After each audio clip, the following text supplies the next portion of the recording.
المشاهدون الأفاضل، أسعد الله أوقاتكم أينما كنتم بكل خير. أحييكم وأقدم نشرة أخبار المساء من الفضائية الإريترية سيلها بالعناوين. رؤساء أوغندا والفلبين وجورجيا يهنئون بعيد الاستقلال.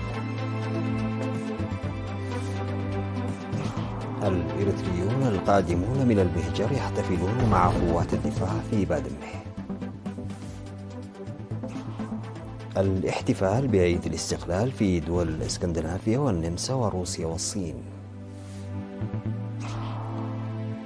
انعقاد أول قمة ثلاثية بين كوريا الجنوبية والصين واليابان منذ 5 سنوات. ماكرون في أول زيارة دولة إلى ألمانيا منذ ربع قرن.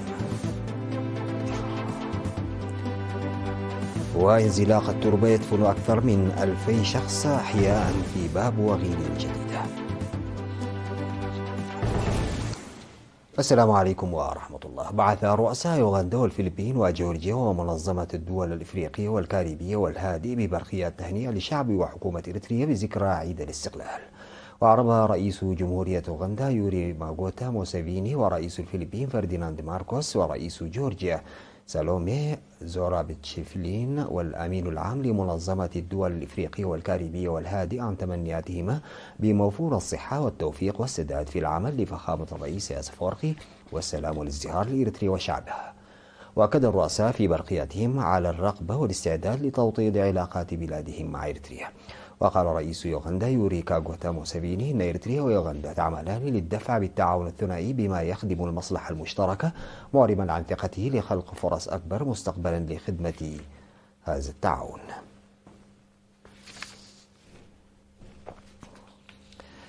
احتفل الإريتريون القادمون من مختلف الدول الأوروبية للاحتفال بالذكرى 33 لاستقلال إريتريا في البلاد.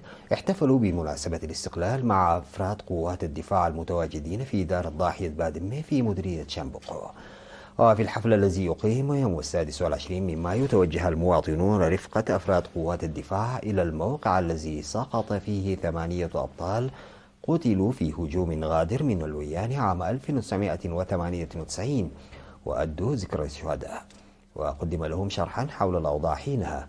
وفي الحفل المنظم على شرف عيد الاستقلال بحضور قادة القيادة الغربية ومدير مديرية شامبوكو سيد كحساي أسرات والشعب والجيش، قال العقيد حمى سليمان إن المبادرة التي اتخذها المواطنون القادمون من الخارج تعبر عن الاعتزاز بجيشهم، وقدم شكره باسم أعضاء قوات الدفاع المرابطين في المنطقة. وقال قائد القيادة الغربية العميد يوفس حليباي إن نضال الإريتريين المقيمين في الخارج من خلال تشكيل الجبهة الرابعة إلى جانب النضال في الداخل من قبل الشعب والحكومة والجيش يلعب دورا كبيرا في إحباط المؤامرات، وأن الاحتفال مع أفراد قوات الدفاع وزيارة مقر الأبطال يرفع المعنويات. وذكر المشاركون في الزيارة أنهم سعداء بزيارة الأرض الإريترية السيادية التي دارت فيها معارك قوية وسقط فيها الأبطال. احتفل الإريتريون في دول الإسكندنافية والنمسا وروسيا والصين بالذكرى 33 للاستقلال في الدول الإسكندنافية تحت شعار ضمان السلام بالتصدي.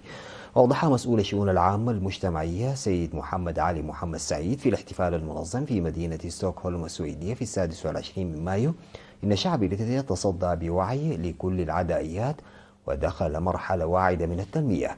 وذكر الإريتريون في الدول الإسكندنافية ذكرهم بالعمل لتوسيع وتقوية الجالية بتعزيز وحدتهم. بجانبه هنأ مسؤول لجنة تنسيق الاحتفالات السيد ألم تخل قرقيش حكومة وشعب إريتريا بمناسبة الذكرى 33 للاستقلال.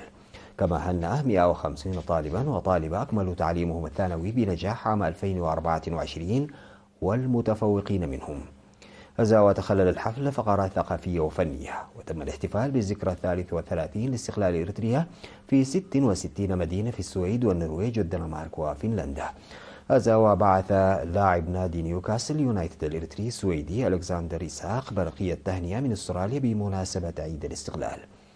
في غضون ذلك وفي حفل نظمته الجالية الإريترية في فيينا النمساوية يوم 25 من مايو، قال رئيس الجالية السيد عقباي أبادي إن الحرية تحققت وتم صيانتها بثمن غال، مذكرا بأن المواطنين بتعزيز المساهمة لأن بناءها يتطلب أيضا التضحيات.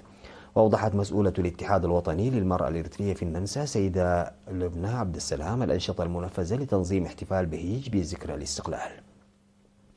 وفي روسيا الاتحادية شارك أعضاء السفارة والشباب الإريتريين في روسيا في حفل أقيم يوم 25 من مايو في مقر السفارة الإريترية بالحضور وعبر الفيديو الافتراضي.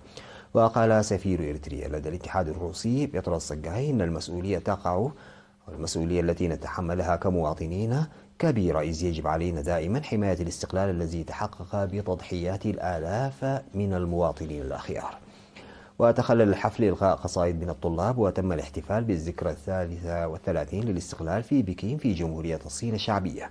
خاطب الحفل سفير إريتريا لدى جمهورية الصين الشعبية السيد صقاي تسفازين، موضحا بأن الحفاظ على القيم الوطنية هو ضمان وجودنا. شارك في الحفل المواطنون الإريتريون الذين يتلقون الدراسة في الصين.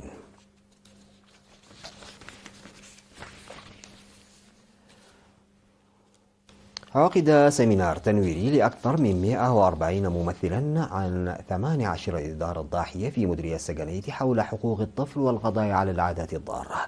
تضمن السيمينار الذي نظمته لجنة حقوق الطفل احترام الحقوق الأساسية والقضاء على زواج القاصرات وختان الإناث والعلاج التقليدي. وذكر الخبراء جميع قطاعات المجتمع بالعمل بوعي لضمان حصول الأطفال على الرعاية الكاملة، وخاصة لضمان حقوقهم في التعليم والصحة. ودعت مسؤول مكتب وزارة العمل والرعاية الاجتماعية في المديرية السيدة قدسان تولده إلى ضرورة احترام جميع حقوق الأطفال وإيلاء المزيد من الاهتمام للأطفال الذين يعانون من إعاقات. من جانبه دعا مدير المديرية السجنية السيد عبد القادر حاج علي المشاركين للعمل على تنفيذ التنوير المقدم.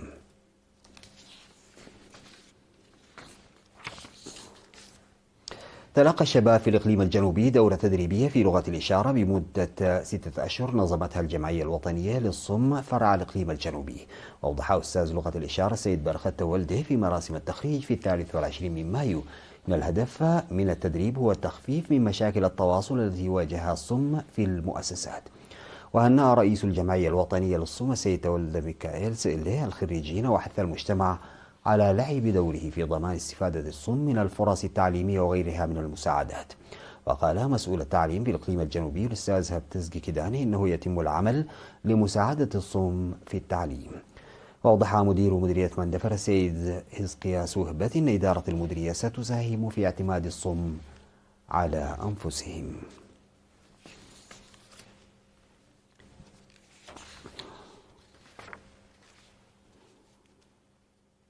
تم التبرع بأكثر من 100,000 دولار أمريكي وحوالي 5,000 يورو لتنمية صندوق أمانة الشهداء. وأفادت وزارة العمل والرعاية الاجتماعية بتبرع المواطنين المقيمين في إسرائيل ب 82,752 دولار أمريكي لصندوق أمانة الشهداء و 25,200 دولار أمريكي لإعالة أسر الشهداء. في غضون ذلك تبرع المواطنون المقيمون في هولندا وكندا والولايات المتحدة وإسرائيل وألمانيا والنمسا المنضوون في جمعية ريم ب 4,965 يورو لإعالة أسر الشهداء.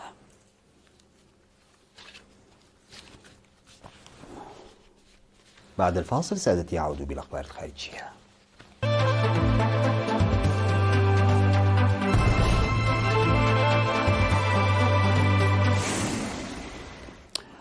اجتمع زعماء كوريا الجنوبية والصين واليابان في سيول في أول قمة ثلاثية لهم منذ نحو 5 سنوات، وذلك بعد ساعات من إعلان بيونغ يانغ نيتها إطلاق قمر صناعي جديد للتجسس. وقبل بدء المحادثات مع رئيس الوزراء الصيني لي تشيانغ ورئيس الوزراء الياباني فوميو كيشيدا، أكد الرئيس الكوري الجنوبي يون سوك يول في كلمته الافتتاحية أن أي عملية إطلاق باستخدام تكنولوجيا الصواريخ البالستية تعد انتهاكا لقرارات مجلس الأمن الدولي، وتغوض أيضا السلام والاستقرار الإقليميين والعالميين. وذكرت وكالة أنباء الصين الجديدة شينخوا أن لي تشيانغ حث على عدم تحويل القضايا الاقتصادية والتجارية إلى قضايا سياسية وأمنية، ودعا إلى رفض الحمائية والانفصال وقطع سلاسل التوريد. وأشاد لي بما اعتبره بداية جديدة مع كوريا الجنوبية واليابان، مشيرا إلى استئناف العلاقات الثلاثية التي توقفت نتيجة التوترات العالمية. وصل إيمانويل ماكرون إلى ألمانيا في أول زيارة دولة يجريها رئيس فرنسي لهذا البلد منذ ربع قرن، سعيا لتخفيف التوتر والتحذير من مخاطر اليمين المتشدد قبيل انتخابات الاتحاد الأوروبي. وتستمر زيارة ماكرون 3 أيام وتشمل 4 محطات للتأكيد على الأهمية التاريخية للعلاقة ما بعد الحرب بين البلدين الرئيسيين في الاتحاد الأوروبي. وفي الأشهر الماضية طغى التوتر على العلاقة التي تعد بمثابة محرك للاتحاد الأوروبي، إذ لم تخفي برلين امتعاضها من رفض ماكرون استبعاد إرسال قوات إلى أوكرانيا، في حين يقال إن المسؤولين الألمان لا يشعرون بالارتياح أحيانا حيال سياسات الرئيس الفرنسي الخارجية القائمة على الاستعراض في أحيان كثيرة، كما نقلت وكالة الصحافة الفرنسية. وبينما يزول ماكرون برلين بشكل متكرر، تعد هذه أول زيارة دولة منذ 24 عاما لرئيس فرنسي، حيث أجرى ماكرون محادثات مع نظيره الألماني فرانك فالتر شتاينماير الذي يعد دوره فخريا إلى حد كبير.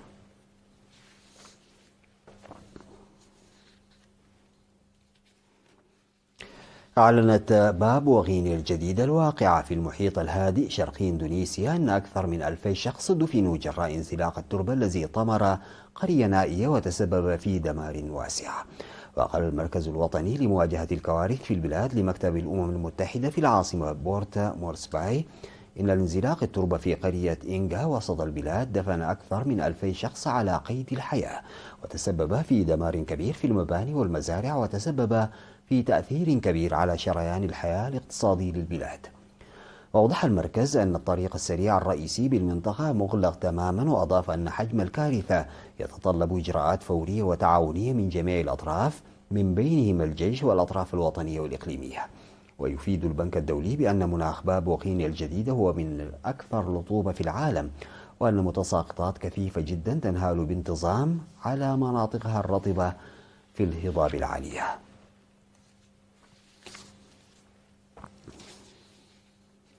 قتل 15 شخصا على الأقل في جنوب الولايات المتحدة حسب ما نقلت وسائل الإعلام عن السلطات، بعد أن ضربت أعاصير قوية ولايات تكساس وأوكلاهوما وأركنساس.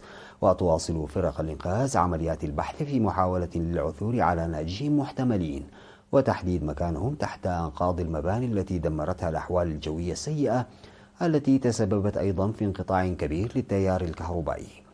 وأحصت هيئة الأرصاد الجوية الأمريكية ما مجموعه 25 إعصارا. ففي شمال دالاس بتكساس قتل إعصار 7 أشخاص على الأقل حسب راي سابينغتون شريف مقاطعة كوك، وقال لقناة محلية للأسف هذا الرقم سيرتفع، موضحا أن عمليات البحث لا تزال جارية في ظل الأضرار الجسيمة على الأرض. ولقي شخصان حتفهما في غرب أوكلاهوما بسبب إعصار آخر، وفق ما نقل تلفزيون محلي عن مسؤولين. في ختام هذه النشرة فيما يلي تذكير بالعناوين. رؤساء أوغندا والفلبين وجورجيا يهنئون بعيد الاستقلال. الإريتريون القادمون من المهجر يحتفلون مع قوات الدفاع في بادمه. الاحتفال بعيد الاستقلال في دول اسكندنافيا والنمسا وروسيا والصين. انعقاد أول قمة ثلاثية بين كوريا الجنوبية والصين واليابان منذ 5 سنوات. ماكرون في أول زيارة دولة إلى ألمانيا منذ ربع قرن. وانزلاق التربة يدفن أكثر من 2000 شخص أحياء في بابوا غينيا الجديدة. انتهت نشرة الأخبار قدمتها لحضراتكم من الفضائية الإريترية. شكرا لمتابعتكم. السلام عليكم ورحمة الله تعالى وبركاته.